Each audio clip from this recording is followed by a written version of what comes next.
Hello everyone, welcome to this global GEG broadcast. We'll be making a start shortly, and while we're waiting for everyone to arrive, why not head into the chat, let us know who you are, where you're from, your Twitter handle, and if you've got any questions that you'd like us to answer during the course of this evening, let us know there as well. Also, if you haven't already done so, make sure you hit that subscribe button to make sure you stay up to date with all of the events being organised by us at Global GEG. We'll be making a start really soon. Thanks for joining us. Yay! Yay! Thanks for joining us today. My name is Stacy Kline, and I'm with Global GEG, and I'm also a co-leader of GEG Southern California and a teacher in the Santa Ana Unified School District. And with my co-host today, Laura Stevens, we're both robotics and STEM educators, and we came up with this awesome idea to showcase some incredible robotics and CS for all educators and leaders. And today our amazing guest is a dear friend of mine and a colleague from Orange County Q. He's our board president. He's also our Orange County STEM coordinator. And he is just a whirlwind and has his hands in all aspects of CS and robotics. And we're just really lucky to get him today. So take it away, Omar, Dr. STEM on Twitter. Oh, wow. Wow. I'm so humbled for the opportunity and so excited to be able to share up some of these great resources today. And I do know the link to the presentation is on the slide deck. So if you find you want to follow along, it's right there. And it's on several slides, tinyurl.com/CS and robotics global gig. So let me formally introduce myself. My name's Omar Shepherd. I have the honor of serving as a curriculum specialist in STEM and in career education. I'm 50-50, so to speak, if you will. And what that really means is that in my role on the STEM side, I support districts, schools, teachers with implementing computer science and robotics programming.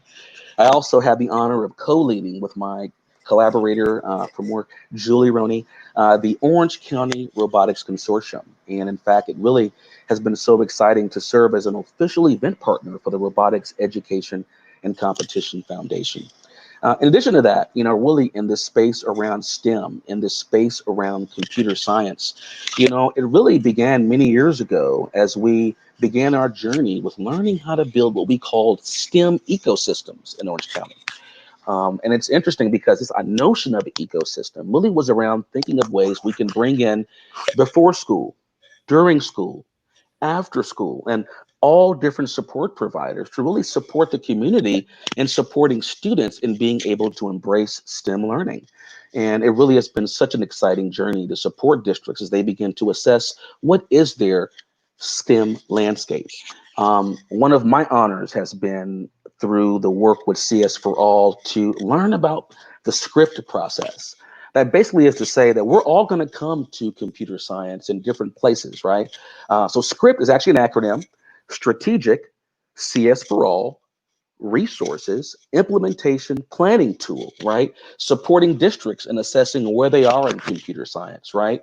And supporting them in thinking of ways they can implement it to have all students, whether they are diverse learners, students of special needs, and all multifaceteds have access to computer science. As my collaborator, colleague shared, Stacy Kline, at Stacy K Tweets on Twitter, in fact, I actually had the honor of serving as the president of the Orange County Q. Not certain if you've heard of Q, check them out, cue.org, and our website, occue.org. We're really working to support teachers, especially during this transition. We went from emergency remote learning into what we now know will be distance learning. So really a lot of this has came on the heels of trying to figure out how can we support teachers in engaging students, right? We all have a heart to do what's best for students, and trying to figure out how to do it in these times, I think is really, really critical that we come together. Outside of that, I also serve as a facilitator. I did in the past with code.org, and have the honor of also being an ambassador for girls who code, a recent Raspberry Pi certified educator, and I'm just happy to be in this space to be able to share all the things that I think can support us, and engaging learners. So I'm thinking about this, right? Really quick, Yeah. Laura was able to join us. I'm so sorry she Oh. had popped out and then she's back in. So just welcoming Laura Stevens. She's also a global GEG leader and a robotics and STEM teacher. And we are going to play the part of Omar's panel today. So he'll run some ideas by us. Please put any questions you have in the chat, and we will feature those as well. And when we're done, Omar is staying with us. He is going to answer any questions you have. Please pick his brain. He's an expert in the field of how to bring this to all classrooms. And so welcome, Laura, and I'm glad you were able to get back into StreamYard. That's right. Welcome back. Welcome back. All right. So as I begin, I do want to share that, growing up, when people ask me, hey, Omar, what do you want to be when you grow up? My goal was to be a neurologist. I don't know why. Back then, Ben Carson had did these amazing surgeries, and I thought, gee, I'd like to do that. So I graduated, decided to major in biology, and ended up on a different path. However, when I had the opportunity to serve as the director for the California Math and Science Grant, we had a charge. We had a $1.5 million grant, and we had 3 years to figure out this. How can we create project-based learning units to support students in learning through the next generation science standards and Common Core math? And through that journey, it really was the discovery of several tools that really inspired me and actually led me into the space around computer science and robotics. It wasn't until I had a chance to see how engaging it was for students as they began to embrace robotics. I have an opportunity to see how teachers' minds really began to see the connections that could be made between hands-on, minds-on learning and content that we're teaching in the classroom, right? Being able to reach students during robotics competitions in these team interviews where we're learning about their engineering and design process, learning about how they approached their strategies to have good teamwork and make sure all students' voices were a part of the conversation. To going to competitions and really beginning to think, how can we bring what we're seeing here, students engaged in robotics, students engaged in programming and computing, to have every student having an opportunity to do that? And we did that through launching the Orange County Robotics Consortium, really targeting those districts that may not have opportunities for their students to engage in robotics by creating an opportunity right there at the county office. We got a chance to see young people that maybe had ever competed before compete, as well as those that had competed come and share in the experience with others. We got a chance to pack out the county office with folks to be able to take a look at what the impact of CS learning could be and robotics. And I got to say, I know it wasn't a football competition or a basketball game, but you would have thought with all the excitement in the space that it was.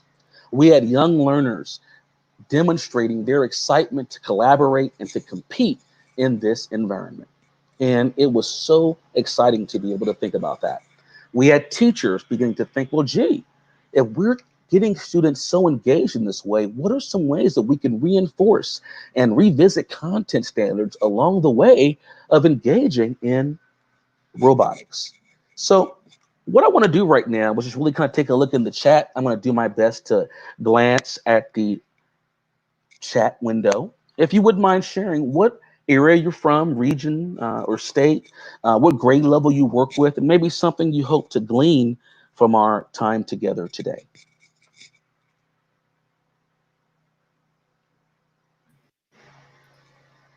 Yay. Hey, Laura, do you have any ideas as a STEM educator in St. Louis, Missouri, and your experience with teaching robotics and coding in your rural community?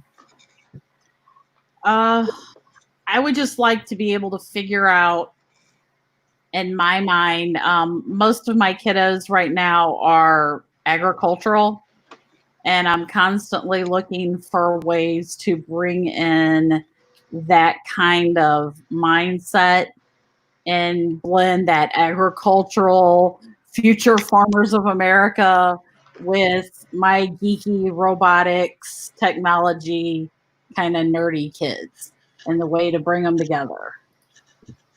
That's what I'm hoping to figure out a way in my head. Wow. Thank you for sharing that. And I definitely am hopeful that some of what we go through today will help you have some ideas. Looking in the chat here, hello from San Diego. It says a middle school robotics teacher. Thanks so much for joining us. And others in the room, looks like here from a library media specialist from Virginia. Wow. Thanks for joining us from the East Coast. I know it's 3 hours ahead over there, so that's awesome. Well, we're looking forward to sharing. So one of the things I wanted to do is make sure we share our goals. Because as I thought about this, I thought, well, gee, if we want more persons of color, we want more women and girls in STEM and computer science, it's really about more than just creating access, but thinking of ways we can provide support and help them be able to have that intellectual safety in that space to be able to embrace the learning. One of the things that we thought we might do is really think about what are some of the goals, right, that we can establish for that. And I want to acknowledge that we're going to go through them and we're going to talk, and then hopefully we'll have a chance in the chat to maybe answer any prompts or questions you have as well. And Omar, we're getting more people engaged in the chat. A lot of times people don't know that you want questions. And so thank you for saying that, because all of a sudden people are starting to pop in the chat and post things for you. So it's picking up. Good job. Oh, wow. Thank you. Absolutely. And if there are any questions or any points I missed, please feel free to let me know, and I'll be happy to target that. All right. So goal 1, strategies to engage diverse learners in computer science and robotics. In fact, a large portion of what we're talking about today is really going to be that. Goal 2, best practices for implementing CS and robotics in a remote learning environment. Got some ideas for that. In fact, some resources. We have a great chance working at the county office to collaborate with teachers across 28 districts. So it isn't just things that I think that I'll be sharing, but collaborative work from things that we've done in the classroom that we'll be able to share to support you as well. Integration of UDL strategies and integration of CS across content. Let us begin. So in the chat, if you wouldn't mind letting us know what grade levels you work with. I know in the launch we did talk about K8. Really, we do have K12 CS Standards. So I know there may be folks from multiple areas. Let's take a look here in the chat. So I said we have a middle school teacher here, a library specialist, which probably works with all grade levels. Let's take a look here. Oh, some district folks, so that's K12. Well, the good thing about this is while the strategy we're about to engage in can be modulated for different ages, I do want to make sure that we understand that it's an opportunity always to engage all learners, right? So right now, though, we're going to first introduce, some concepts. So one of the things that I want to make sure I understand a little bit more about is, and maybe feel free to share, Stacy and Laura, as you reflect on your last year, maybe pre-stay-at-home order, what might be some struggles you observed in the classroom with students with CS and robotics? Feel free to type in the chat if you have any struggles that you've observed in the classroom. Yay, and we're getting some more people sharing what grades they're teaching. So Omar, in StreamYard, what I do is I'll move these little faces around and then I can share people's comments without covering your face. So thank you. It's very cool. And again, bragging about my friend Omar as president of Orange County Q, these things that we're using to share out all of our messages and information, they're such powerful tools. So I'm so excited for Omar to be in the StreamYard environment for the first time. So yay.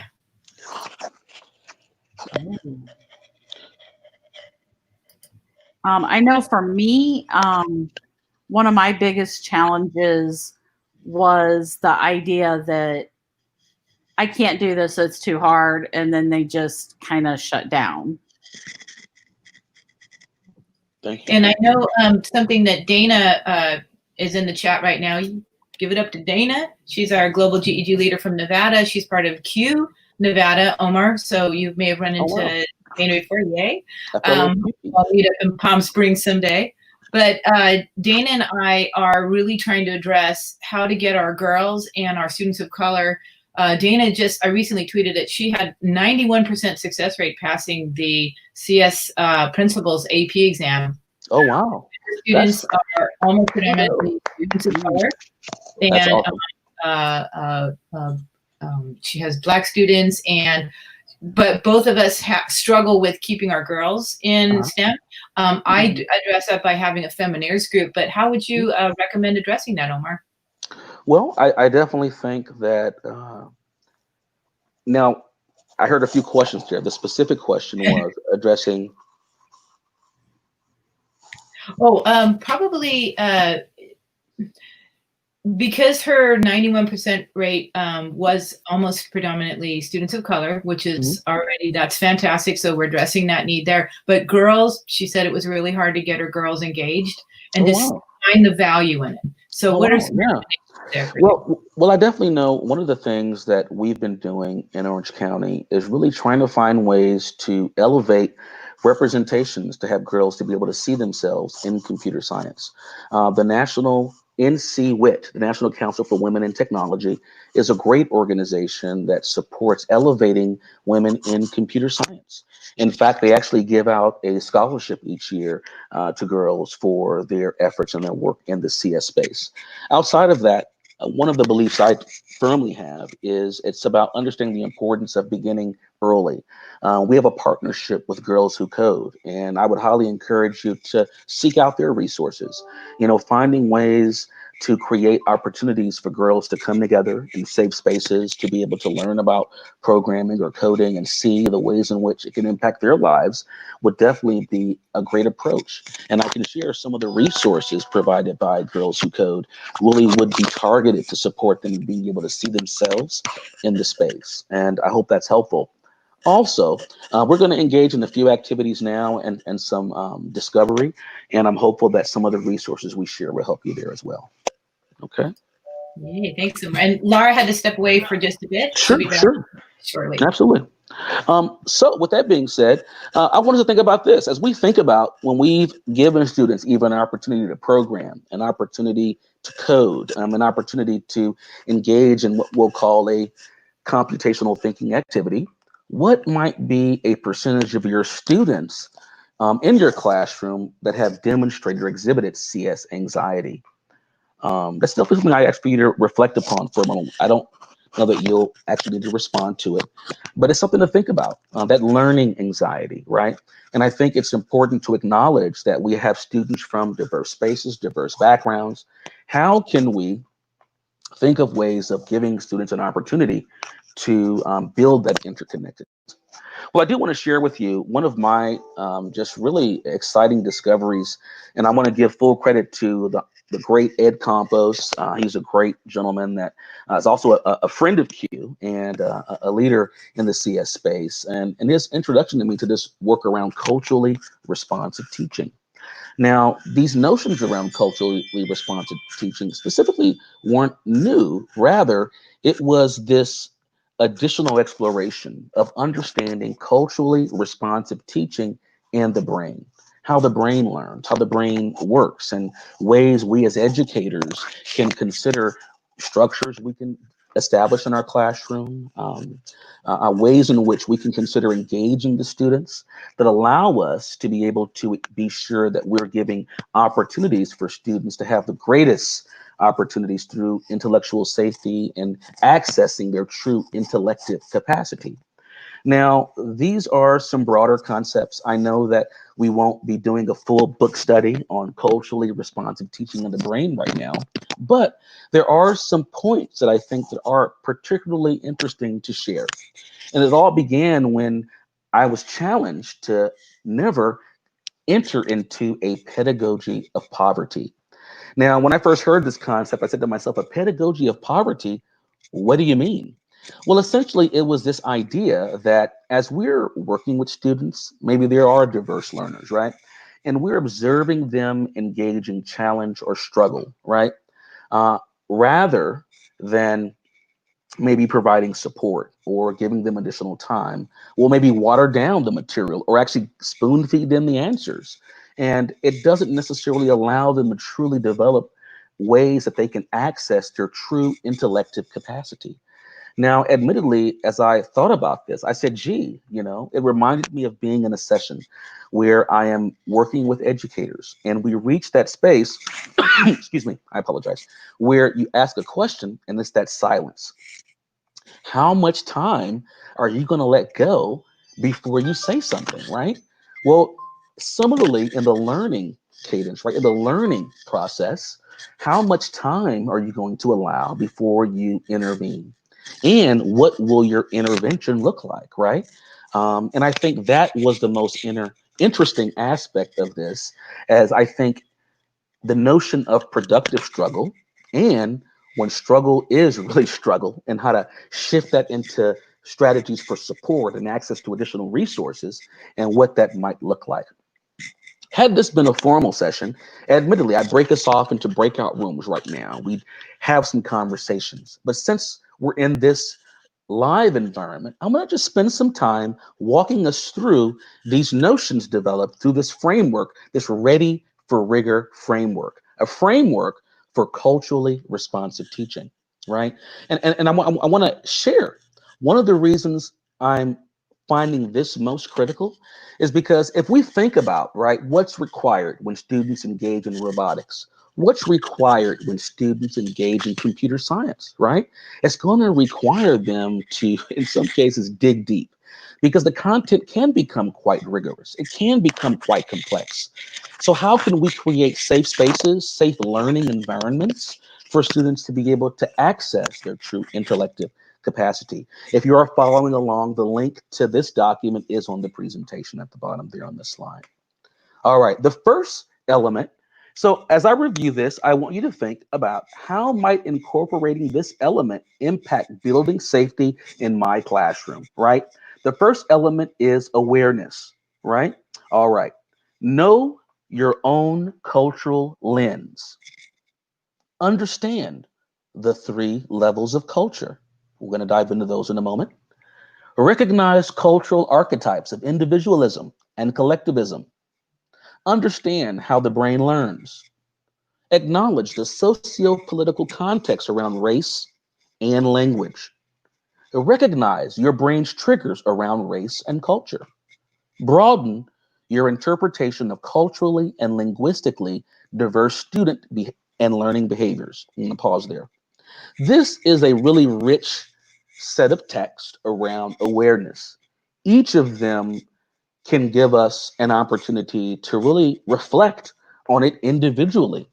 And often when we think of our work in education, you'll hear the term used, whole child, right? I think that term is applicable here because when we think of the whole child, right, one of the levels of awareness we should have are the levels that are delineated here.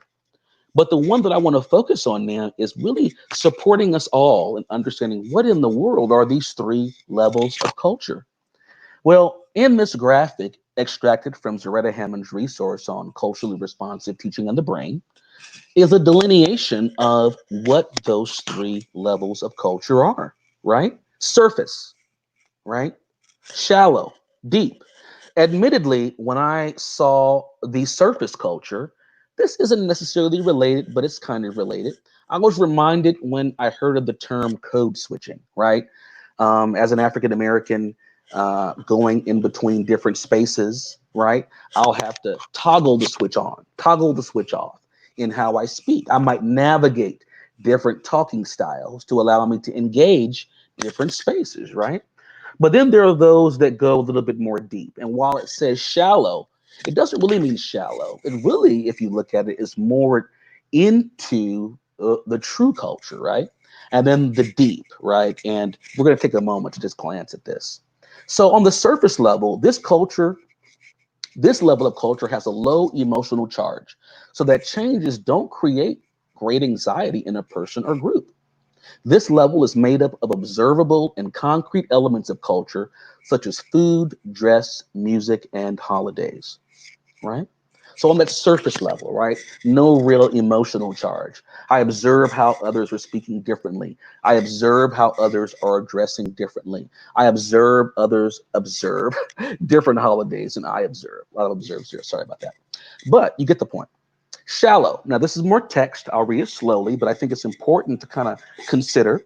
This level is made up of unspoken rules around everyday social interactions and norms, such as courtesy, attitudes toward elders, nature of friendship, concepts of time, personal space between people, nonverbal communication, rules about eye contact or appropriate touching. It's at this level of culture that we put into action our deep cultural values. Nonverbal communication that builds rapport and trust between people comes out of shallow culture. Now, this is really rich for us to consider. And if this intrigues your interest around ways you can understand more about these levels of culture, I would highly encourage you to consider downloading or purchasing, the book, Culturally Responsive Teaching and the Brain. And then now we're going to go into shallow continue because it does have a strong emotional charge. At the same time, at this level, we interpret certain behaviors as disrespectful, offensive, or hostile. Social violation of norms at this level can cause mistrust, distress, or social friction. Now, normally in a true session, I may not read each of those, but given this is a live stream, in case you don't have access to the document right now, you're streaming on your phone. I wanted to articulate that so you can consider those notions. I won't read this one deep. It is a lot of text, but I highly would encourage you to consider it just goes further into that, right? So, Omar, to chime in with what you're saying, what I put up a quote that you said earlier. I liked know your own cultural lens. I think it's really important in this day and age that that we as educators understand that we have our lens that we are looking through when we interact with our students, and we do not understand the impact of everything that's part of that child's story and that child's history and that culture's story and history. And that if we enter that space and we listen, then we learn and we understand how to best serve those students. I am so thankful that you shared that. In fact, it's part of the mantra behind our work at the Orange County Department of Education, behind the MTSS work, multiple tiered systems of support, knowing my name, face, and story of every student that we engage, every student that we work with. And if there's another opportunity, maybe we can come back and talk about what that can do to support schools and districts as they seek to find ways to support their whole school community. The other levels of the framework, mind you, that was just the one. We won't go deep into the other three, but information processing, right? Provide appropriate challenge in order to stimulate brain growth, to increase intellective capacity, learning partnerships, as well as community of learners and learning environment. So as we have went through a lot, right, around these notions around culture, around these notions of support, I really want you to think about what might be some strategies to plan for equity and to build intellectual safety amongst diverse learners. Now, what I'm going to share with you right now is a revised activity. One of our goals we talked about today was maybe considering what might be some strategies for implementing some of this work in a remote learning environment. So one of those activities is engaging your learners in what we call a cultural affinity map activity. I learned this in a session with Ed Campos. You can follow him on Twitter at Ed Campos. And it was about understanding how we can get students from diverse backgrounds, diverse places, diverse spaces and places to be able to know each other and to feel a sense of safety in the learning environment that they'll need when it's time for them to embrace rigorous content, right? And this was done by setting up a Freyer model, right? A grid, putting students in groups of 4, right? And giving them some prompts to respond to. No matter who the student is, they all could respond to those prompts, right? What are you listening to, right? Some students might put, I'm listening to rock, I'm listening to Nipsey Hussle, I'm listening to whatever they're listening to, right? What are you watching? Maybe a student is watching something on YouTube. Maybe a student is watching something on Netflix or Discord, who knows, right? What's up with the fam? What ticks you off? Now, this is really interesting because we know our students all come from different places. And that's most interesting, right? I don't have a family, or my parents tick me off, or who knows. The idea is, as you have this group of individuals together, they're able to observe how each of them has a different response. They're able to make some general connectedness. One thing we can consider is that on campus, even in our very classroom, though these students may have been sitting next to each other, they really didn't know each other that much anyway. This is a true observation. So in these new virtual learning spaces where you have students coming together, right? This is an opportunity to pretty much acknowledge the same thing, but do something about it a little bit differently by engaging in this cultural affinity map activity. Now, we're not doing this right now, but this is an example of what it might look like. Putting students in groups, assigning them to go to a specific slide on a slide deck where they respond to the prompts, right? And then as they go there, they're going to answer their responses and then have a chance to go through a gallery walk, a virtual gallery walk of other student team responses. I'm going to give you a glimpse of what some of the teachers shared in our most recent iteration of this. And I actually linked it here. Just a moment. Give me one moment, please. Okay.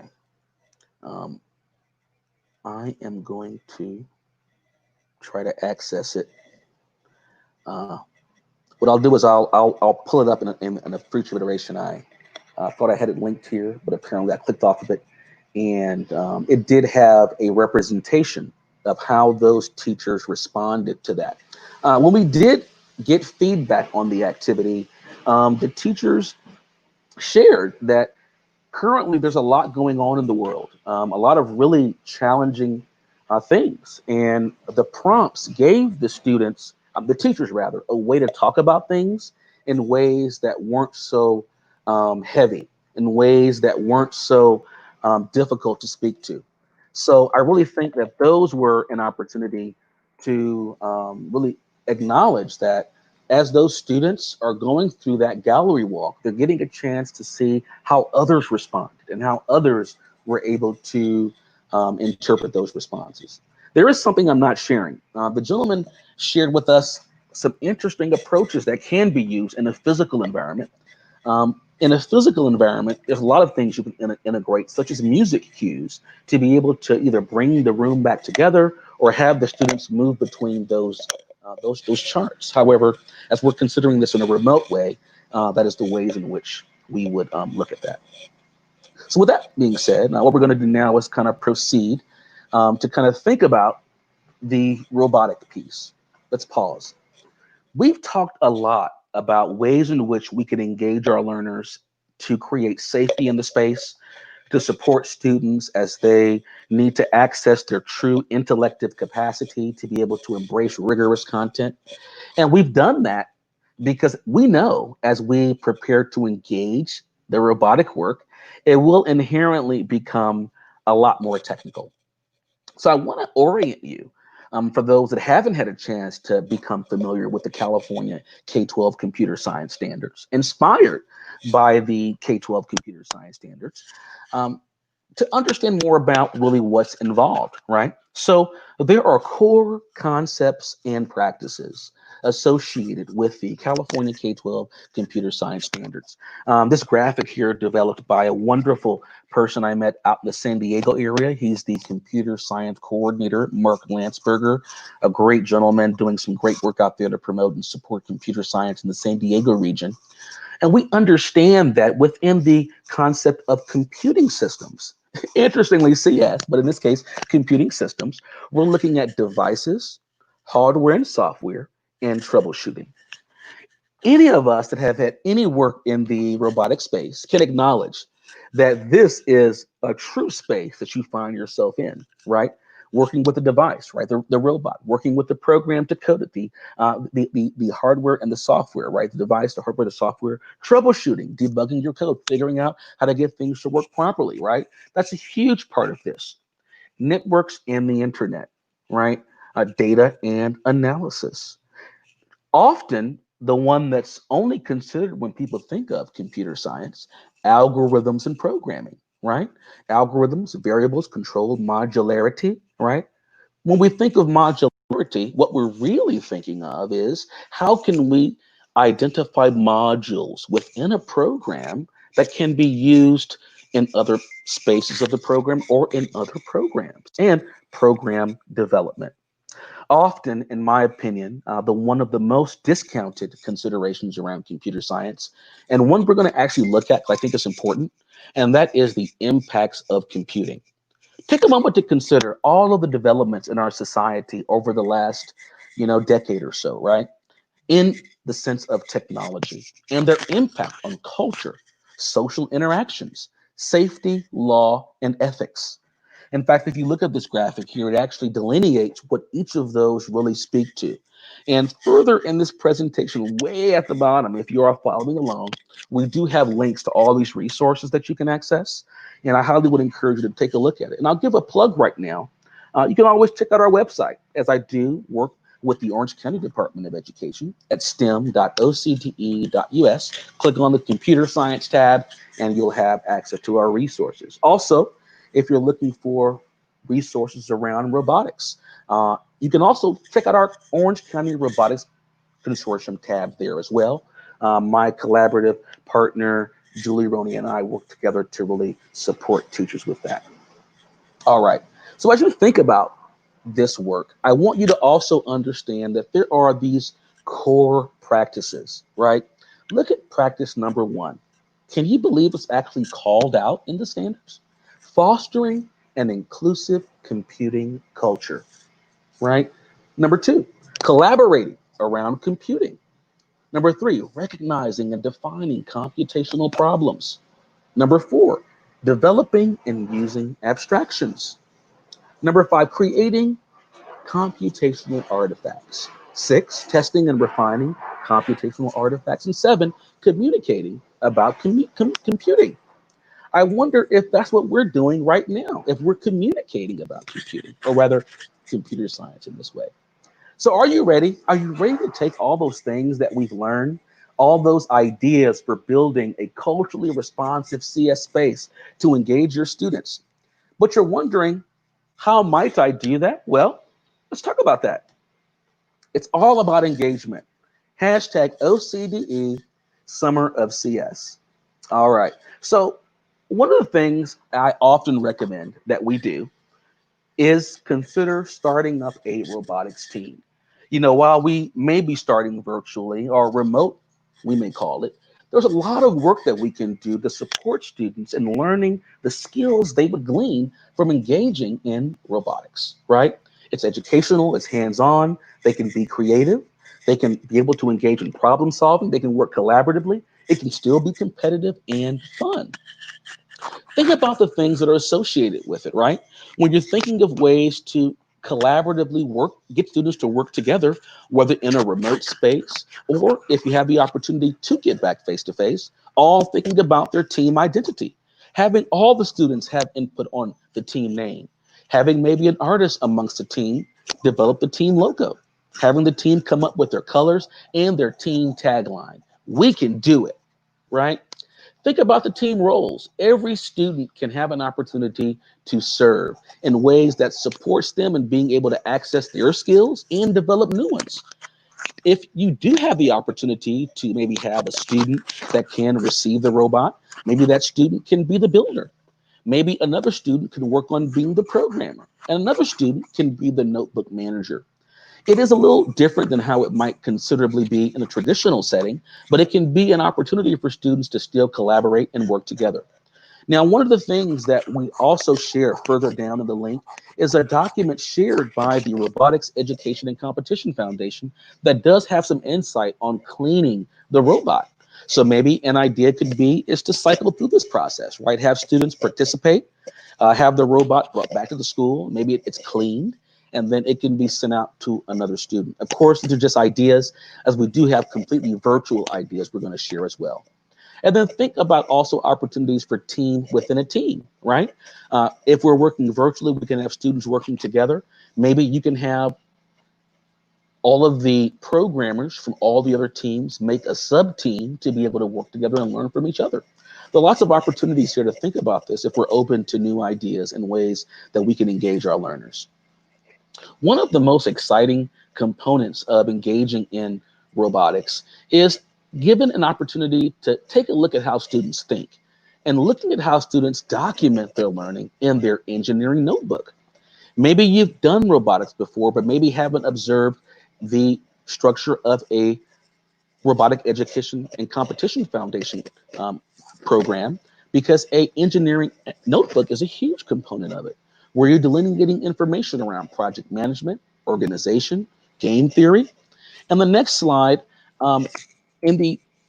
apologize, I think I'm observing what's happening right now. I think I might be displaying a presentation without refreshing my screen, because I actually have another slide, or on the actual slide deck, if you click on it, if you're going through it right now, you'll see an example of an exemplary engineering notebook. And you'll see this isn't anything that has to be overly technical.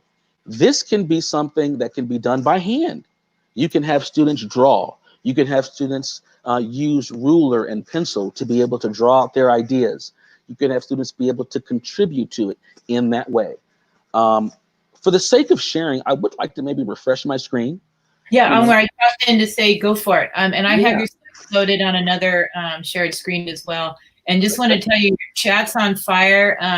Here's our beautiful Lara back. She's coming and going. I don't know, Lara, if you wanted to share your beautiful puppy dog story, or but you know, we all love our the chat's going amazing. One question that we have from a lady in Nepal, she teaches math, and she's saying that her classrooms don't have computers. They only have one computer lab, and she's asking for ideas on how they can use ICT in teaching learning processes with only one computer lab. And we've gotten a whole lot of other, we have one lady on here that actually teaches underwater robotics. So I mean, there's awesome. Really cool, cool ideas and questions going on. Wow, wow. Hey. Well, that's really exciting, and I really appreciate you sharing that. One of the things I'll do is I'll share in my work in career education. We have a lot of work in supporting the development of pathways and identifying curricular resources. So I actually would offer, if the teacher wouldn't mind emailing me offline, I've got some other resources that I don't have queued up now to share on the screen. But I can tell you CTE Online is a resource I often reference, as they do have lots of lessons and curriculum that you can reference to be able to engage learners even in a remote environment. So if that's helpful, please do reference that, and feel free to just send me a message on Twitter at Dr. STEM, DOCTORSTEM, and I'll be happy to follow up with you with direct links and additional resources. All right.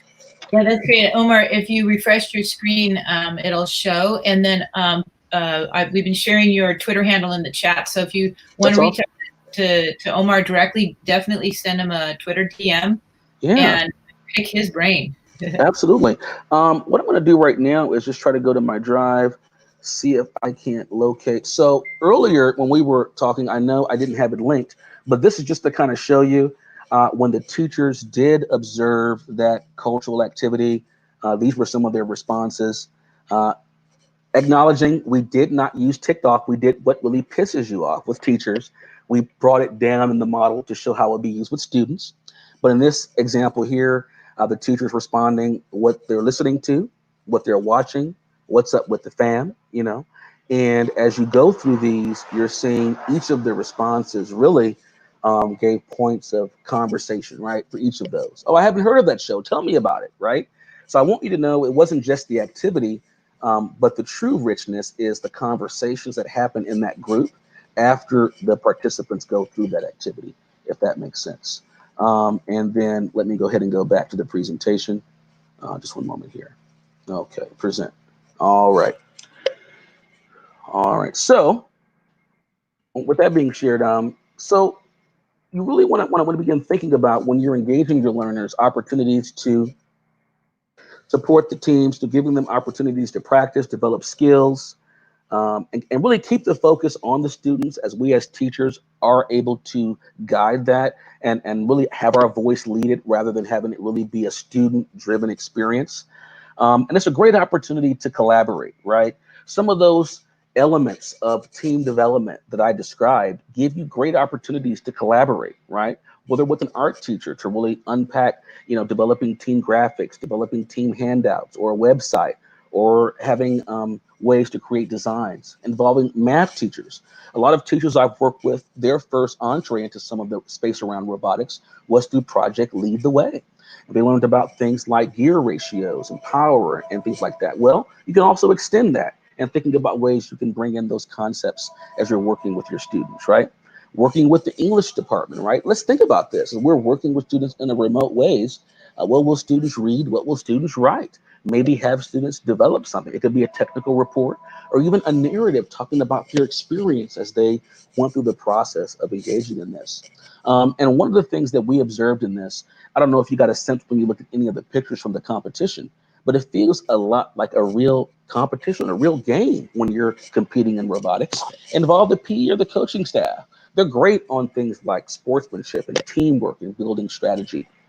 So I just wanted to make sure I share those ideas as we're really trying to go through ways you can begin to think about how you can engage your learners. So you might be thinking, where would I start with this? When and where? Well, I can share with you that as a Orange County Robotics Consortium supporting districts all over Orange County, we're beginning to think about what are some of the ways in which we can make recommendations to our teams, right? So given this is a remote learning environment, and we know it's going to be that way for at least the next foreseeable, time being, what might this look like, right? So considering what platform you use. Is it Zoom? Is it Google Meet? How are you meeting remotely? If you are meeting face-to-face, are there any social distancing or other guidelines in place that you need to consider? So right now, it's all about flexibility. We're finding a lot of the work that students need to do can be done collaboratively in a remote way. You can begin thinking about planning the team meetings and supporting the students in establishing their own goals to meet the deadline, right? Supporting them and thinking about the things that we had discussed before. Now, here's a scenario I wanted to think about because I know that we're going to be talking in a moment about some strategies, but I want us to give us a scenario, right? Your robotics team is having its first virtual meeting of the season. The students have already begun talking about the possible robot builds and are very excited. And you're noticing that a few of the stronger voices in the room have different ideas for how the robot should be designed. What can you do? All right. So I'm going to invite Stacy and Laura back on right now if they're available on the call and to really kind of consider that right now. I know one of the things we're thinking about is what that might look like. Well, actually, there's a lot of conversations in the chat about that as well. Let's see. Les had a really good comment about his interactions with some remote robotics. Now, I've been using some remote robotics because Vex has the Vex Virtual or the and that not both of you nodding your heads, and that's phenomenal. Where we the kids can program and drive the Vex robot remotely, and it's so cool. That's awesome. And then something else I've been working with. Let me see if I can open my screen. I've been working with the Bird Brain Technologies and Robotics at Home. So I think I'll share my screen really fast because this group is unbelievable. And when you want to program things, you are programming a robot that's actually in the CEO's office. So if you want to do remote robots, you'll see that you can program the dragon. This is all live. Sure, so if you program the dragon, you can click on it and you're actually editing the scratch. They might use Snap. They use Snap and Scratch. But when you press C to connect on your keyboard, you'll see it says connected. Mm-hmm. And then you can click the green to run. Sure. And it's so cool because it is a real robot. It's been programmed in, and there's about a 15-second delay, and then the students can see what they just made happen in that. And so it's very cool because it is possible to do this remote teaching. So if you set up a robot in your classroom or something, yeah.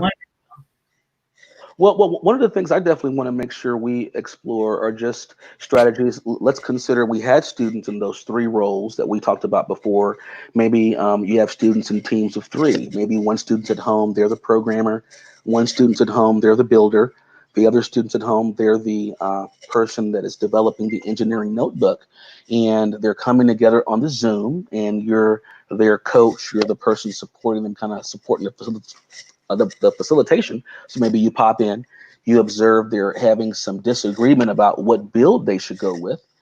What might be some strategies or ideas we can consider for ways we can support them in navigating that and getting to some decisions?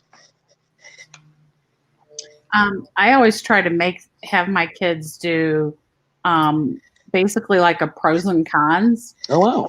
Yeah, this is what this one can do, but here's the drawbacks from this. Wow. And just like naturally kind of bring that in and let them explore what the positives are and what changes could be made. And it usually, yeah, there's always going to be one kiddo that mine's the best no matter what, but usually it allows them to actually almost like score which of their ideas are the best. That's awesome. That's awesome. I have a comment here in the chat: collaborate on a shared file. That way more introverted kids also have a voice. And then perhaps a poll. Research the most popular options and present as a group. That's really great. Thanks, Tamina, for sharing.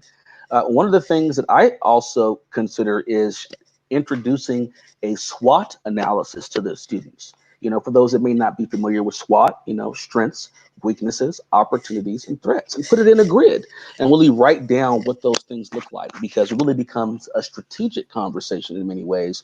And when you start looking at how the students can be able to engage and, of course, a win, if that's the goal in competitive robotics anyway. So one of the things I really want to do is consider team management and really considering a student-centered approach, right?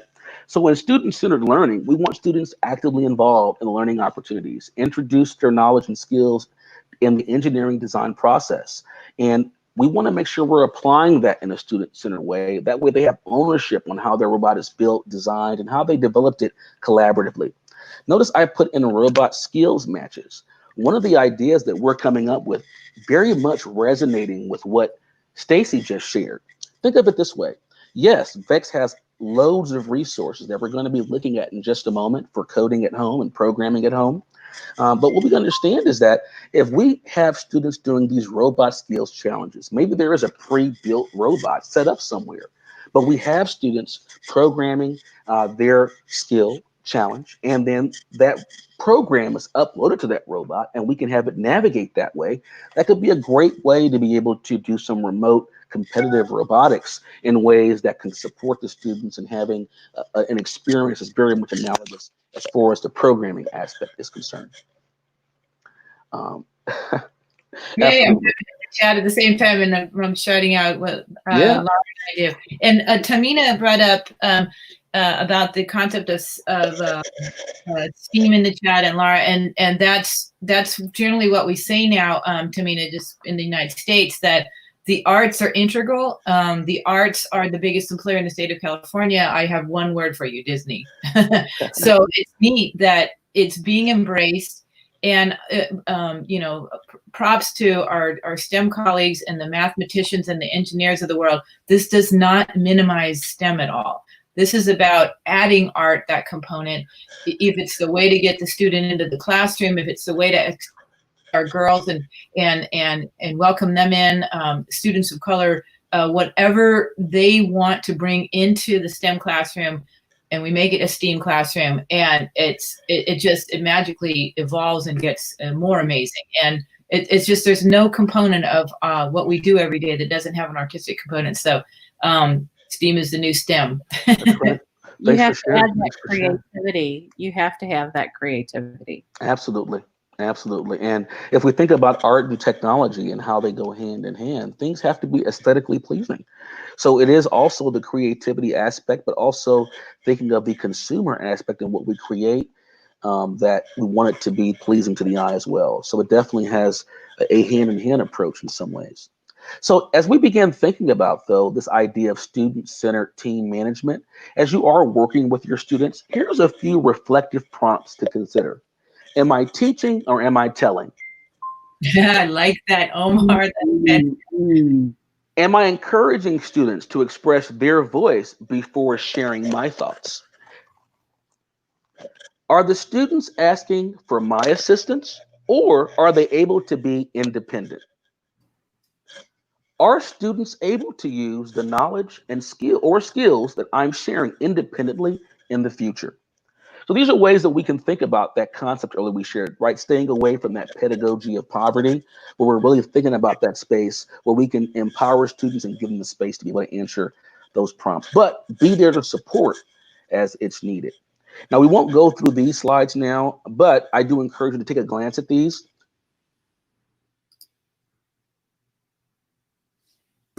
Nope, I think Omar's screen froze. It's okay, Omar. If you need to step out of the broadcast and come back in with that guest link, go for it. I'm going to share. I'm sorry? You froze for a second. Go. There we go. All right. So we're not going to go through all the pages, but in this graphic here, you'll see that these students, created their engineering notebook, identifying their designs, right? It's just a drawing here. That's the name of the team. This here is a delineation of when the team met, what the topic of that meeting was, right? And it goes on to begin to show you pictures of the students. These could be screenshots of them in their Zoom meeting, right? This could be an image of the student at home building, an image of the student making the engineering notebook, an image of the student programming, right? You can have analogous experience. As you're going through this, here's a document, meeting topic, group or individual. It talks about what they did. And this one here, the problems we're deciding whether, etc. I'll let you read it. I won't read it now. But the idea is that this is an example of something that students can do, whether you have them doing it by hand. You'll see a notebook sheet of paper here where they wrote it out, right? Just demonstrating all the various grade levels and the impact of that in that environment. Let me go back to the presentation now. All right. So in case many of you are unfamiliar with all the different VEX robots, check out the link here on the presentation. There are loads of builds that you can look at, right?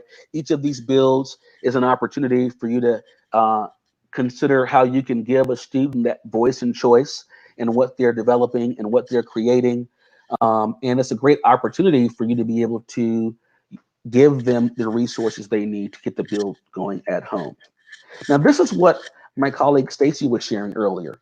VEX now has an app, the VEX Code app, that allows you to use very much a Scratch-like environment to get your students programming at home. Maybe you don't necessarily have a robot right now to give the students, but the students have access to the internet. This is a great opportunity to get them programming and understanding in no time.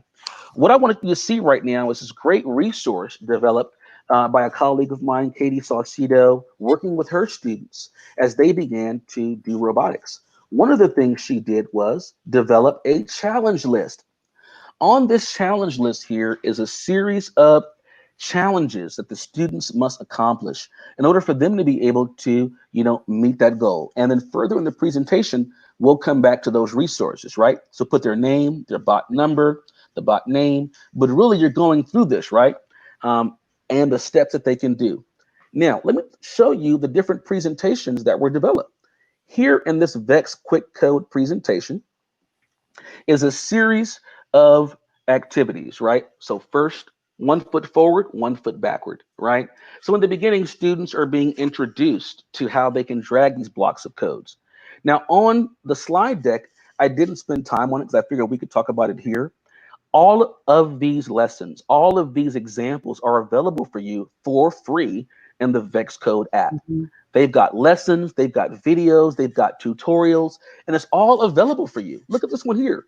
the song Part of Your World and look at the music notes that are being played and how the students can be able to design a program to do that. You haven't even opened up a robot, but yet you're getting students engaged in some serious robotic programming, right? Jingle bells, a distance sensor, and understanding how that works, right? All of this is linked for you right there in the presentation. From there, though, I want to share with you these student-made tutorials. Now, this was a great example to demonstrate ways you can get students programming and then sharing what they know by getting them to create lessons for other students to be able to learn how to do it. Here's an example of one. And this one here, this one is on coding lesson presentation. Spin around in a circle one time, right? Let's take a look at this. You got students drawing on their screen, students grabbing screenshots, putting them on a slide deck, right? Students almost emulating the work that I'm doing right now, right? This is student developed. Yes, they are 7th and 8th graders, but it is a great representation of what can be done. So I'm highly going to encourage you as you're navigating the space of thinking about ways that you can engage learners to take a look at the available curriculum and lessons. Now, VEX is so much more than just the IQ or the VR. For early learning, they've got the VEX 1, 2, 3, where you can work with students with a smaller robot to be able to help them understand these basic concepts. Wow. They've Omar, got, I haven't even heard of the 1, 2, 3. Sorry for interrupting, but oh yeah. insane. Oh my gosh. Well, let me click on this link here. Fantastic. Because this year, I want you to see the teacher resources. I want you to see the cumulative learning pacing guide, as well as all the PowerPoint presentations and resources, all for you right here. Let me go back. Next, we have the VEX Go, right? Now, this is when we're getting into looking at a physical moving robot, learning about various concepts as we're engaging our learners. Let me click on this. I want to share it with you as well. It also has your teacher resources, the activities. It has the intro to building. It has coding activities. All of this is built in. If there's one is interested in, let's say, click on Fun Frogs, right? You go in here, it has a unit overview, all right? Grades 3 to 4, about 40-minute timeline. Lab 1, these are the activities. This is the standard connection it makes, right? I just want to share this because these resources are here for you for free. And a lot of these things you can engage learners on without even using an actual robot. Look at this one here, though. But some of these, though, these STEM labs do work best if you do have a physical robot. Some of the VEX code work and the VR, what we'll look at next, those are great opportunities for distance learning and robotics at home. This here is the same thing, a STEM lab for VEX IQ. This is really the I don't want to call it my baby, but this is the robot we use for our competition with the Orange County Robotics Consortium. So it is very exciting, and I encourage you to take a look at it because, again, let me click on the, oh, it went too fast, sorry. Let me click on the link here. It will take you to the slide deck, I'm sorry, the website where you can access the resources. And look at this, it's even got PowerPoints ready to go for you that you can download. It's got the PDF of the lesson all right there. It is 78 pages, you see that there? But they've developed that for you to be able to access and engage your students in robotics and use some of the tools you already have. Do you already have a robot? Maybe you're not thinking about doing competitive robotics this year. Well, this is a way for you to leverage some of these resources to engage them in remote ways in the learning that they can benefit from engaging in robotics instruction. All right, next up is the V5. Now, this is the metal robot. In our initial share out, we were K8, and many of my 8th grade teams are beginning to move into the VR, and that is the VEX V5 with the actual metal robot. Just like with the others, this is a bit more robust. If you look at the slide, you'll see it's delineated by subject, by content area, and you really can do a lot to get support for engaging your learners. Now, this is the one that I waited to get to because I feel that we could spend the most time here. So if you are looking for ways to engage learners in robotics and you're unsure of what you're going to do that, VEX Code VR is a great way to do it. Mm-hmm. Everything you need, from the access to the resource, to this virtual field, to the virtual robot, it all plays out for you right there on the screen. There's curriculum, there's resource. I'm going to click on it now.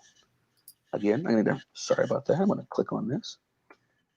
And it will take you to the resource where you can be able to engage in some great lessons for the content. Now, my internet connection does seem to be going slower now. It's opening up. Okay, there we go. And you can take a look at that. Let's look at that. Basketball drills, coordinate numbers, etc. Right? This goes on and on and on.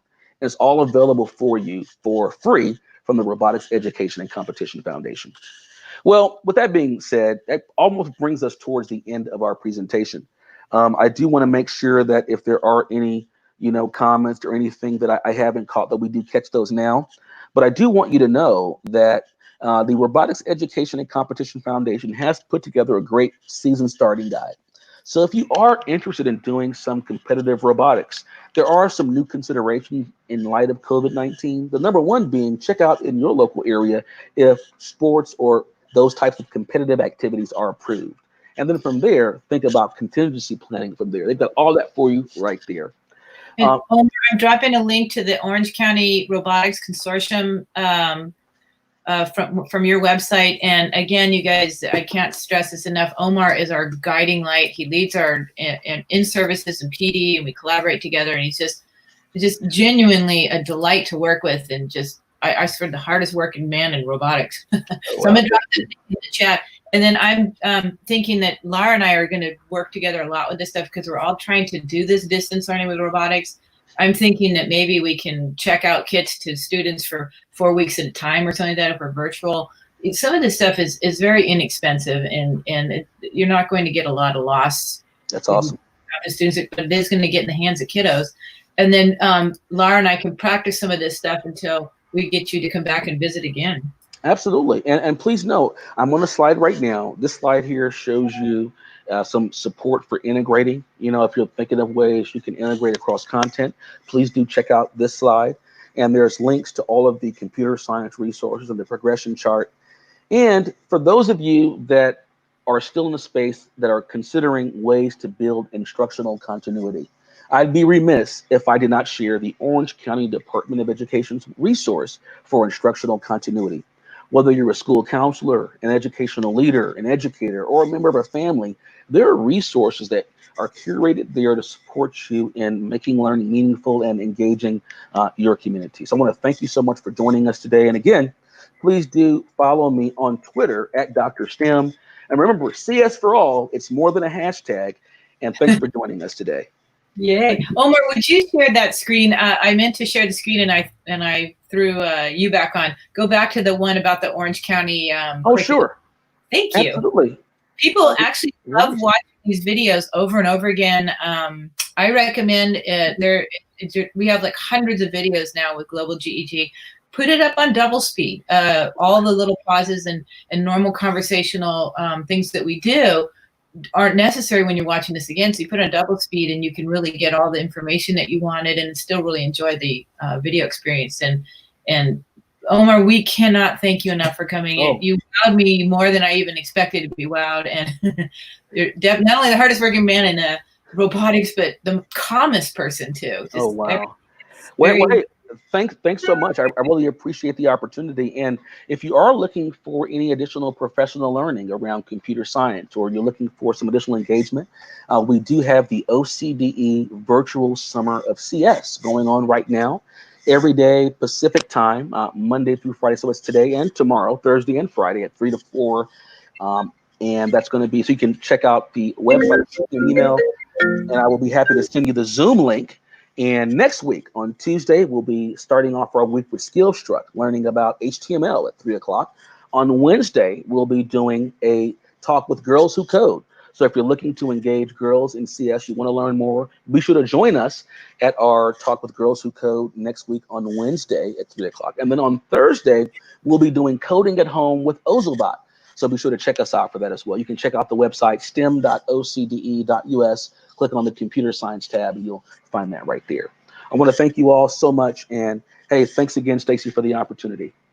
Yeah, this is great. And Omar, just one more quiver for your bow and arrow there. We are coaching Femineers in Santa Ana. As you know, we work with CTE in Santa Ana in my district, and Femineers is Girls in Engineering, and we're sponsored by Cal Poly Pomona and Cal State San Diego University and the University of Iowa. And these are the engineering departments, and there's women in engineering that sponsor this. And so the students we get support, materials, and curriculum. And we took the students to the School of Engineering at Cal Poly right before the outbreak, and thankfully. And then the students make things with physical computing, such as like microbits and the Hummingbird kits.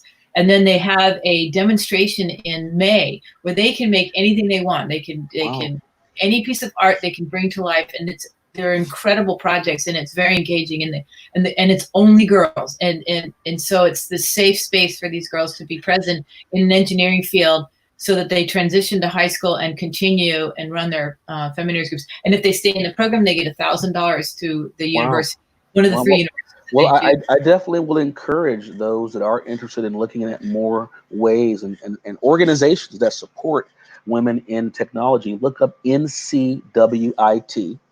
And I think that is a wonderful opportunity to get that support. Excuse me. Yeah, that's great. And thank you again for joining us. Sure. Again, Laura had to drop out. She had a really important phone call. So, Sure. But I know we're both so excited about this and can't wait to have you on again. And I don't know if there's any last comments in the chat, but you guys know that you can, oh, look at, I love this one. We'll be watching this again. And so you guys can DM Omar or myself if you can't get a hold of him, and we will get your questions out there. But these wonderful resources are there for you. And let me show you this. This is the Femineers program. I'll drop that in the chat as well. After we end this broadcast, we still have a few minutes where the chat is okay, and I can get one more oh, here, I'll just drop it in there so that you guys can start those programs. You don't have to be in California or Iowa to be part of these programs. It would be probably difficult to get there, but you can still use the materials, and we all engage with each other distantly anyway. So thanks again. I wish we could get Laura back on for our goodbye. But thanks again. Right. No, thank you. We're going to go to intro. Yay. All right. Well, hey, thank you so much, and I will see you soon. Have a great day. Bye now.